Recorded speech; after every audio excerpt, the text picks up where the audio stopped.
I do not believe in assimilation. Look, I am from the first generation, what you call. I came to Europe. At that time, we never talked about Islam or Prophet and what Quran said. Europe were busy giving broom in our hands so that we start cleaning and wash their windows. And that is what was happening. Today, the young people are demanding their rights. And when they are demanding their rights, some people in majority society don't want to give them rights. Hello, welcome to my YouTube channel. Hope you are feeling good. Today we'll be checking out a video by Douglas Murray titled Douglas Murray Obliterates Muslim Activist with Facts About Islam and Leave Him Utterly Speechless. Wow. I believe this is going to be another interesting one. Let's check it out. Go. But it is Islamophobic if I state the fact that I think that Muhammad very evidently made up the Quran. As I say, racism does exist, and we should be addressing that in our societies. But Islamophobia, as such, is a crock term. It is not to have any special seminar, any special hearing, any special vocal representatives. As an immigrant friend of mine always puts it, the moment when you know you're really integrated is when you realize that being a citizen consists of simply putting up with the same old crap the rest of us have to put up with. The debate you're about to watch took place in Brussels. And, as usual, Douglas Murray didn't hold back when talking about Islam. Islam is, I'm the first to concede, exceedingly complex, is not homogeneous, has very many confused ideas within it, as indeed does Europe. But there's no point in solely beating up on Europe in such a debate and solely praising Islam, because praise and indeed blame have to be shared around at least equally. But addressing Islam and saying that racism and Islamophobia can be brought together in the way they have been in recent years is, to my mind, very troubling for the following reason. Now pay attention to this. I'm an atheist. I have no dog in the religious fight, as it were. But it is Islamophobic if I state the fact that I think that Muhammad very evidently made up the Quran. I also believe, by the way, that Moses didn't come down from the mountain with any engraved stones, and I think it less likely that Mary, the mother of Jesus, had a child for the first time without any interjection of the male, and more likely that a young Jewish girl told a fib. All right. Now watch as Douglas tells this harsh truth about Islam and the concept of Islamophobia. I believe that Christians and Jews put up with hearing that most of the time, and I don't get called a Christophobe or a Judeophobe for saying so, but an Islamophobe straight off, absolutely. As I say, racism does exist, and we should be addressing that in our societies, but Islamophobia, as such, is a crock term. It is not to have any special seminar, any special hearing, any special vocal representatives. That is absolutely well said by Douglas. Speaking of vocal representatives, let's now turn to Bashi Qureshi, who is sitting across from Douglas as he offers a comeback. I have never heard Douglas speak before. I have not even read anything what he have written. So it's the first time, well, I have read worse people than him, you know. So I would like to correct him factually two things, because when I hear him, I am really amazed that he's so ignorant of what is happening among Muslim communities and even what is happening in Britain. Let me give an example. He says, Islam has many confused ideas, as has Europe. Now, a man of his stature is comparing a religion with a continent. Next, the Rasta Muslim takes another jab at Douglas. Then you said that Islamophobia is a bogus term. I agree with you, because it's not Islamophobia, it is hatred against Islam. Douglas, you should know that Islamophobia is our hatred against Islam is not a new phenomenon. It started right after the inception of Islam, where the popes and the clergy and the whole historical narrative, if you see, it is anti-Islamic. We, as people who call ourselves Muslims, you know, we say there is no compulsion in religion. Anybody can change religion if they want. No compulsion in religion. Oh, wow. Tell that to people who were executed for blasphemy. Tell that to children who were beaten or even killed by their own relatives because they didn't want to live their lives by medieval standards of their parents' religion. We'll hear Douglas's own comeback shortly, but let me say this. If you are wondering why Islam is hated all across the world, it's because the religion is intolerant, backward, and violent. That is a fact. Islam also doesn't have a good record on human rights, women's rights, or any special group that is considered different. Homosexuals are beaten and stoned to death. Women are forced to wear hijabs, niqabs, burqas, or whatever else you want to call the potato sack and scarves they must be wrapped in. Practices like honour killings and child marriages are prevalent. Well, I could go on, but let's hear from Douglas. Douglas, you've heard a number of comments here for the last 2 hours or so. Have you mellowed a bit? Has it changed any of your ideas? I don't quite know why it's me that has to mellow. I mean that perfectly frankly. I don't see why I should drop my hatred of and disdain for bigoted and racist viewpoints that come from Islam. And nothing that's happened today will change that contempt or that hatred for that kind of bigotry. That is well said by Douglas. Now, watch as Douglas addresses Bashi's comments next. Bashi said that he didn't know of my work, and I can certainly return the compliment. But he did say that he was not sure why I wasn't talking about Christianity and Islam, and it is, I can simply say, because it's not the title of what we're meant to be discussing today. The title was Europe and Islam, and that's what I've tried to approach. I do think there's one thing that you said, Bashi, which is important to take up on, which I thought was deeply disingenuous. Your quoting of the Quran, the Quranic verse about there being no compulsion in religion. That is spot on by Douglas. Now pay attention to this. You do know how that verse goes on. Yes. Would you like to quote it to the people present? First of all, in all religious scriptures... I'm just let me finish. I'm just saying to you, because I'm answering to you, because you're taking just one surah out of context. Well, you quoted it. No. Okay. Let's move on, please. Come on. One of the things I think we have learned from today, and some of us have agreed on, is that the approach of many of our governments at the moment is wrong. Again, Douglas is absolutely spot on. He goes on to make this remarkable point. Our governments in Europe still too much think, in the same way as Kissinger said about Europe, which number do I dial to get Europe? And our leaders still continue to think, which number do I dial to get the Muslims? This is the wrong way to think about it. You don't dial numbers to get communities. They are just simply part of Britain or Europe, as Daniel said at the outset. We should be faith-blind as we are colour-blind. But the problem is that when you have the most reactionary, the most bigoted people, the most loudmouth people stepping forward, this is a problem. Douglas is right, isn't he? Speaking of bigotry, Islam is definitely the most intolerant, least liberal religion out there. It is also most determined to spread by bloodshed both now and historically. It has turned millions of potentially normal, decent people who could do something useful, something great, into a bunch of mumbling zombies who dedicate their lives to being a tool in the hands of Allah and trying to please Him. Just look at the countries that established Islam as their state ideology. Iran, Afghanistan, Saudi Arabia.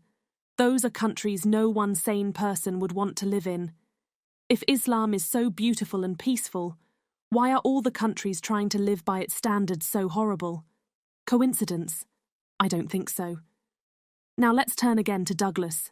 The options we have in Europe seem to me to be twofold to deal with this issue.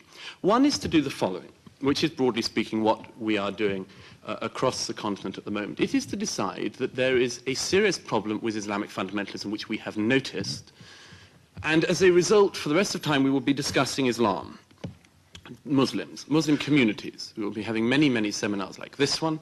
There will be a dialogue that goes on endlessly, and we will additionally be paying huge amounts of money to self-appointed Muslim representatives, usually the big mouths from their communities. That is well said. Douglas goes on to describe how these self-appointed representatives behave before giving a caution to Europe. They will, by and large, also be more radical than the people they claim to speak for. and as a result, the whole dialogue will be skewed. That's one possibility. That's what we're doing at the moment, and we've seen the problem from that again and again. We keep on making the same mistake over and over again. The second option is that Europe itself, Europeans, are better at saying what it is we believe in, what it is we are, that is, people of all faiths and none, and say where we draw the line. I couldn't agree more. It is to our credit that in Europe we have people with strong beliefs, some with no beliefs, and most who are somewhere in the middle. However, a problem arises when a particular belief system does not want to adjust to our society, but rather wants us to adapt to it. Watch this. I do not believe in assimilation. Look, I am from the first generation, what you call. I came to Europe. At that time, we never talked about Islam or Prophet and what Quran said. Europe were busy giving broom in our hands so that we start cleaning and wash their windows. And that is what was happening. Today, the young people are demanding their rights. And when they are demanding their rights, some people in majority society don't want to give them rights. So it's a question of citizenship, it's a question of equal right, but most important, equal treatment under the law. What exactly is Bashi saying here? Let me guess. This looks like a woeful attempt to play the victim card. The fact is that the Council of Europe guarantees the human rights of its member states, including the right to practice any religion. And that includes Islam. But then, what we're saying is that we don't want Sharia here. There are no concessions made to Buddhists, Christians, Hindus, or Jews in most Muslim countries, are there. Now, speaking of integration, Bashi's stubbornness in not assimilating shouldn't surprise anyone. How can people like him assimilate when Allah tells them that an unbeliever is their enemy? Therefore, many Muslims do not mingle with or get to know any other community outside of the Muslim community. Those who do fit in do so because they don't follow Islam as they should, and this makes them hypocrites according to the Quran. Meanwhile, let's hear Douglas's final words as we drag the curtain here. The moment when you know you're really integrated is when you realize that being a citizen consists of simply putting up with the same old crap the rest of us have to put up with. And that's it. Now, let's continue this debate in the comments section. What do you think about Islam and integration? Do you agree with Bashi that Muslims are not treated equally in Europe? What an interesting debate. Just by the title of the video, Douglas Murray obliterates Muslim activate with facts about Islam and leave him utterly speechless. Wow. Which you have seen in the video. I believe the British people promote freedom of speech. They promote multiculturalism, and you have the right to practice whichever religion you feel is okay for you. But I also believe that based on Douglas' point of view, all religions should be open to criticism. If there's something you don't like, you should be free to voice out your opinion and not being dealt with or killed because you are trying to say what you feel or what you think. I believe that is totally wrong. Just by the point Douglas have given, you are free to say anything about the Buddhists. You are free to say anything about Christianity. Why should there be a double standard in a situation whereby you can't say something about Islam? If you are not okay with something, you should be able to voice out your opinion and not being killed for that. Just a good example is the Rushdie incident, whereby 12 journalists were massacred all because they painted a picture of, I think, Muhammad or the founder of Islam. And because of that, they were massacred, they were killed. I believe people should be free to express how they feel about certain things without being killed for that. And that's the point Douglas is trying to address in this video, that there shouldn't be a double standard for Islam, because all religions are open to be critiqued. Just example like Buddhists, like Christianity, you are free to say whatever you want to say. And if the people are not okay with it, they will come out and challenge what you say by engaging in a dialogue with you, in a peaceful dialogue, not in a violent dialogue. But that's different for Islam, where people try to say something about Islam or say something about the founder of Islam. They tend to be labeled as being Islamophobic. And believe me, being a racist and being called Islamophobic, I believe, is totally a different thing. People should be free to express how they feel, which is what Britain stands for, without being killed, without being attacked, just because you are trying to express how you feel about some certain things. I believe it's wrong for the people to be attacked. And that is what Douglas is trying to address in this video. That if you are living in a community, you are living in a society, you are living in a country, you have no right not to be offended. By all means, people are going to say something to hurt your feeling. People are going to say something that you might not totally be in support of, but you don't have to. You have no right not to be offended. And when you feel offended by what someone say, you don't have to approach it in a violent way. You don't have to try to attack the person or try to kill the person. If you are not okay with what someone say, you have to try to come up with a better idea to counter what the person say. You have to engage in a dialogue to prove your point to the person instead of attacking the person, instead of trying to approach the issue in a violent way. Because we all understand that violence has no place in any society. And that's the point Douglas is trying to address in this video.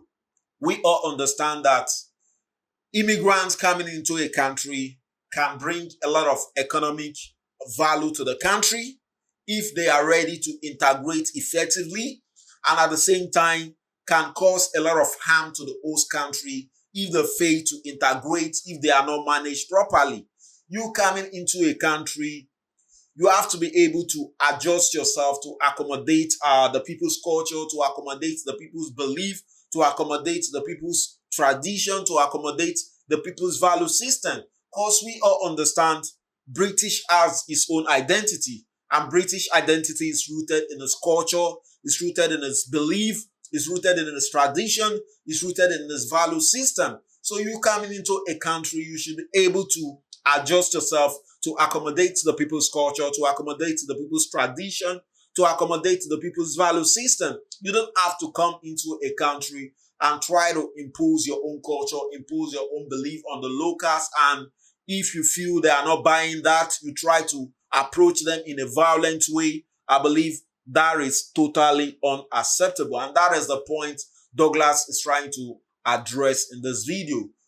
Because when people try to isolate themselves as a result of their religion and fail to integrate and see other people as inferior, I believe that is an issue that needs to be addressed, and that is why this debate was being organized. Wow, I've really learned a lot just listening to Douglas and also listening to the Islamic scholar based on the point he has given. And I believe Sharia law, which a lot of Muslims always talk about, that if Sharia law is legislated in the UK, that the UK will be a better place to live.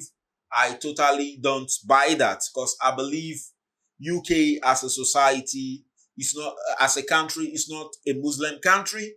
And you shouldn't come to a country and try to force your belief, your tradition, your culture on the people, instead of you trying to integrate effectively by accommodating the people's culture, the people's belief, the people's value system. I believe that is totally unacceptable. You coming into a country, you should be able to adjust yourself to accommodate the people's culture, to accommodate the people's tradition and value system, instead of forcing your own culture, your own religion, your own belief on the locals. Wow. So I've really learned a lot from this video. I also love to hear your comments. Let's get the conversation rolling. Don't forget to click on the subscribe button, click on the like button. Do have a nice day. Yeah.